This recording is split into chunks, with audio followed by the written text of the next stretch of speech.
Dear colleagues, friends, ladies and gentlemen, I would like to thank Save the Children Denmark for inviting me to speak with you here today. Whilst the current circumstances prevent us from being together in person, I wish to congratulate Save the Children Denmark on reaching your 75th anniversary.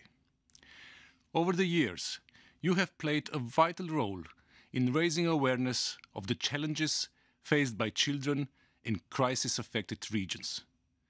This has never been more important than in today's environment. Throughout the world, we continue to see the devastating impact that emergencies have on our children's lives and future. In addition to the physical suffering, we continue to see a rise in mental health disorder amongst young people living in these areas. That is why the European Union is attaching great importance to address this issue in our humanitarian response. Together with our partners on the ground, we have stepped up our efforts to include mental health and psychosocial support in our humanitarian interventions. We recently launched a new programmatic partnership with Save the Children Denmark to help with this effort.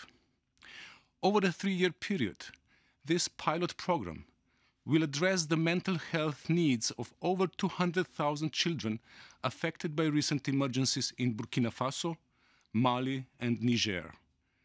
We will do this by providing quality services across multiple sectors, including health, protection, and education. More importantly, this program will reduce the psychological toll faced by young boys and girls living in the Sahel region. As humanitarians, this should always be one of our main concerns. Events like today's conference provide a valuable opportunity to exchange experiences and to share common achievements as we look to address this pressing issue. As we seek to support the most vulnerable children around the world, I look forward to hearing your recommendations on how to address these mental health challenges. Thank you.